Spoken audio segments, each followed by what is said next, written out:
네. 네, 안녕하세요. 저는 이번 발표를 맡은 차이과 대학교에서 석사 과정을 하고 있는 장은찬입니다. 네, 앞서 하신 분들이 너무 좀 훌륭해서 제가 이 세션에 과연 이 발표를 해야 되는 건지 싶으면서도 좀 석사 과정 학생이 열심히 공부를 하고 있구나, 뭐 이렇게 좀 가볍게 들으시면 될 것 같습니다. 네, 현재 제가 하고 있는 연구는 공공보건 의료 빅데이터를 이용해서 신장 기능 이상 예측을 하는 모델을 개발을 하는 연구를 진행하고 있습니다. 네, 본 발표에 앞서서 저희 연구실에 대해서 간단히 소개를 하겠습니다. 일단 한은육 교수님께서 이제 주임 교수님으로 계시고요. 다양한 소속의 이제 교수님들께서 같이 협력으로 함께하고 계십니다. 그리고 10명 정도의 박사과정, 석사과정, 인턴 선생님들이 계시고요. 저는 그중에서 이제 석사 과정을 열심히 수련하고 있습니다. 네, 저희 연구실의 연구 분야에서는 유전체 데이터, 공공 데이터, 뭐 병원 데이터 등 다양한 데이터를 이용해서 뭐 네트워크 분석이나 블록체인, 뭐 인공지능 개발까지 뭐 다양한 연구를 진행하고 있습니다. 네, 본 발표는 뭐 백그라운드부터 컨클루전까지. 잠시만요. 이게 지금 화면 공유가 안 되고 있어서. 네, 컨클루전까지 그리고 질의응답순으로 발표를 진행하도록 하겠습니다. 네, 먼저 백그라운드입니다. 신장 질환과 관련해서 전 세계적으로 현재 좀 큰 이슈, 큰 문제가 되고 있습니다. 예, 신장 질환 관련해서 이제 환자들 수가 늘고 유병률 수가 늘고 있기 때문인데요.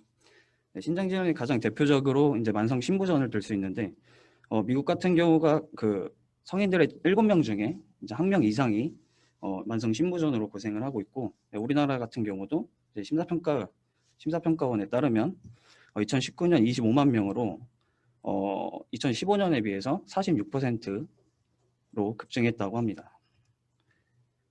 네, 이런 신질환 같은 경우가 뚜렷한 증상 없이 발생되는 경우가 종종 있는데요. 그렇기 때문에 개인 수준에서 좀 주기적으로 관심을 가지고 좀 신장 기능 이상이 있는지 체크를 해야 합니다. 네, 신장 기능 체크를 하기 위해서는 임상적으로 계산된 값인 EGFR, 사후체 여가율, 이걸 통해서 신장 기능 이상이 있는지 여부를 판단을 할 수 있는데요. EGFR 값은 이제 혈액 검사를 통해서 알 수 있는 크레아티닌 수치를 통해서 계산을 할 수 있습니다. 네, 여기서 보시다시피 크레아티닌 수치를 이용해서 이 두 가지 공식에 적용해서 대표적으로 이 두 가지 공식에 적용해서 EGFR 값을 구하고 있고요. 네, 오른쪽 표를 보시게 되면은 이 계산된 EGFR 값이 여기 네모난 빨간색 박스 안에 있는 이제 스테이지 3 이상이 넘어가게 되면 신장 기능에 이상이 있고 좀 개인적으로 케어가 필요한 수준이라고 말할 수 있습니다. 네, 제가 이 연구에 사용한 데이터는 공공보건의료 빅데이터인데요. 그 중에서 이제 국민건강 영양조사를 사용하였습니다. 국민건강 영양조사는 국민의 건강 및 영양 상태에 관한 국가 대표 통계를 생산하는 것이 이제 목적이고요. 이제 매년 이제 보건복지부 질병관리본부 하에 이제 조사를 되고 있습니다. 조사 내용에는 건강 행태 그리고 질병 유병, 영양 상태까지 이제 수백 가지의 보건 지표가 구성되어 있습니다. 원시 자료 같은 경우는 국민건강 영양조사 홈페이지를 통해서 언제든지 다운이 가능하십니다. 그래서 제가 사용한 데이터셋은 2012년도부터 16년도까지의 데이터셋을 이용을 하였고요. 이제 총 거의 4만 케이스가 되는 이 데이터를 이용을 했고, 제가 12년부터 16년도까지 데이터셋을 사용한 이유는 영양조사 중에 식품 섭취 빈도 조사라는 항목이 있는데, 그 항목이 12년도부터 16년도까지만 진행이 되었기 때문입니다. 그래서 또한 식품 섭취 빈도 조사의 대상이 이제 나이가 19세 이상부터 64세 이하였기 때문에 나이도 그에 맞게 맞춰서 설정을 해주었고요. 크레아티닌 수치가 이제 미싱인 경우와 이제 만성 신부전이 있는 경우 이런 케이스들을 제거를 해 주었습니다. 그래서 총 17,332개의 케이스를 가지고 연구를 진행을 하였고요. 사용된 피처 같은 경우는 초기에 900개 이상의 피처들이 있는데 이거를 매뉴얼이 있습니다. 매뉴얼을 보면서 일일이 하나씩 보면서 프리프로세싱을 진행을 하였고요. 실제로 이 기간이 좀 많이 소모가 되었고 잘 이제 이거를 프리프로세싱을 해서 잘 정돈된 이제 132개의 피처를 사용해서 모델링을 진행하였습니다. 그래서 앞서 말씀드린 데이터를 이용을 해서 알고리즘 모델링을 해왔고요. 미싱 데이터 같은 경우는 이제 멀티베리어트 임퓨테이션을 사용을 해서 임퓨테이션을 진행을 하였고, 트레인 테스트 스플릿 같은 건 8대2로, 그리고 트레이닝 과정에서 크로스 밸리데이션은 뭐 5폴드를 이용을 하였고요. 네, 사용된 그 알고리즘은 이제 XGBoost 기법을 사용을 하였습니다. 초기 파라미터 튜닝은 그 오토메이티드 이제 머신러닝 툴인 티팟을 이용을 해서 초기 파라미터 튜닝을 하였고, 이제 그 디멘전 리덕션을 하기 위해서 XGBoost에 있는 인풋 기능을 사용을 하였습니다. 그래서 디멘전 리덕션을 하면서 이제 영향력이 가장 적은 변수부터 하나씩 끊어서 모델의 성능을 측정을 하였고요. 그 중에서 이제 가장 성능이 좋은 모델을 선택을 하였습니다. 네, 가장 좋은 성능을 가지는 모델의 퍼포먼스를 볼 수 있는데요. 이제 퍼포먼스는 ROC 커브를 그려서 사용을 하였습니다. 확인을 하였습니다.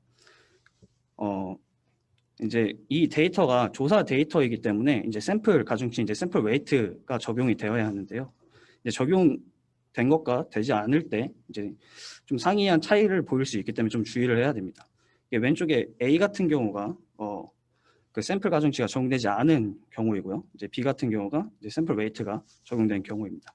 그래서 샘플 웨이트가 적용된 경우가 이제 0.92로 AUC가 0.92로 좀 더 좋은 성능을 가지는 것을 확인할 수 있었습니다. 네, 그리고 이게 그 모델에서 XGBoost에서 최종 모델에 사용된 변수들의 중요도를 위에서부터 차례대로 나타낸 것인데요. 총 26개로 뽑혀 있는 겁니다. 빨간색 화살표에서 볼 수 있는 것들은 이미 좀 많이 알려진 심질환과 관련된 리스크 팩터들이고요. 네, 이런 상황을 좀 미루어 봤을 때 지금 이런 연구 방향이 완전히 넌센스하게 가지는 않고 이제 모델이 좀 잘 잡히고 있구나라는 걸 판단할 수 있었고요. 이 파란색 화살표 같은 변수들이 이제 식품, 이제 영양과 관련된 변수들인데 이 영양과 관련된 변수들이 좀 약간 상위에 이제 위치해 있는 거를 보고 이게 추가적인 좀 분석을 통해서 아주 재밌는 결과가 도출될 수도 있겠구나라는 생각을 하고 있습니다. 네, 생각을 하고 있고 이제 이 연구는 계속 진행을 하고 있기 때문에 이제 매주 이제 신장내과 선생님과 이제 피드백을 통해서 계속 이제 모델에 대해서 좀 더 고도화를 시키고 있는 상황입니다. 네, 이 연구가 이제 뭐 앞으로 어떤 방향으로 진행될지는 좀 알 수는 없지만 뭐 이런 부분에 좀 사용될 것 같습니다. 연구 분야에 있어서는 특정 뭐 건강 요인과 이제 영양 변수들 간의 이제 관계를 규명하는 뭐 연구에 활용될 수 있을 것 같고요. 이제 저도 이제 좀 그런 쪽으로 연구를 마무리 지으려고 열심히 노력을 하고 있습니다.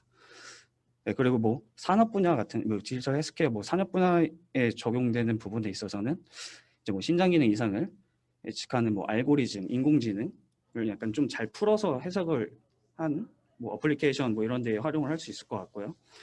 네, 좀 더 먼 미래를 좀 바라보자면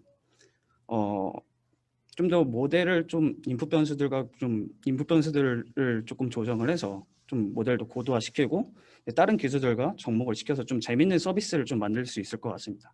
뭐 예를 들어서 뭐 인풋 변수들 중에서는 이제 소변 검사 관련된 변수들만 이용을 해서 이제 좀 모델을 이제 고도화시키고 좀 IT 센싱 기술 같은 것들을 좀 접목을 시켜서 이제 소변을 보면서 이제 신장 기능 이상이 없는지 있는지 뭐 이런 거를 좀 판단할 수 있는 그런 서비스들의 개발에 좀 활용될 수 있을 것 같습니다. 좀 뭐 많이 먼 미래지만요. 그래서 뭐 이런데 좀 재밌는데 활용될 수 있는 연구라고 생각을 하고 있습니다. 네, 제가 준비한 발표는 여기까지고요. 네, 혹시 장혜태 선생님께 질의하실 분 계실까요?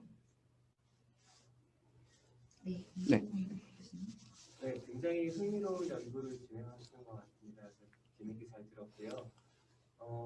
그 데이터를 갖고 분석을 하다 보면은 약간 핑벌이 좀 있을 것 같은데 예를 들면은 GFR이라는 것도 결국에는 우리 세럼 크레아티닌 농도를 갖고 이제 추정해서 나오는 거지 않습니까? 네. 이제 보다 정확한 분석을 위해서는 실제로 이분이 심장 질환이 있는지에 대한 데이터가 같이 포함이 되면은 더 정확하게 분석이 가능할 것 같은데 혹시 그쪽 관련 변수도 다 포함해서 분석을 하시는지요? 네, 일단 뭐 그 국민건강 영양조사 안에 있는 데이터를 최대한 좀 활용을 하려고 하고 있는데 사실상 좀 많은 변수들이 들어가게 되면 이제 모델이 굉장히 무거워지기 때문에 나중에 좀 활용 가치가 좀 떨어지게 됩니다. 그래서 좀 약간 좀 가벼운 변수들을 이용해서 조금 모델을 좀 제너럴라이션 좀 하게 이렇게 하고 있기 때문에 그 말씀하신 정확한 게 판단을 할 수 있는 뭐 변수들을 이용을 하고 있지는 않습니다. 현재 이제 공공 데이터를 사용하다 보니까 그런 거에는 좀 이런 좀 무리가 있는 것 같습니다.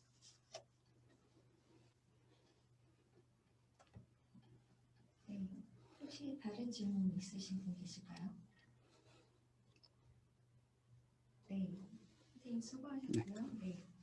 다른 질문이 없으면 저희 디지털 헬스케어 인공지능 세션을 이상으로 마치도록 하겠습니다. 바쁘신 가운데 참석해 주신 분들 그리고 연자분들 모두 감사드립니다.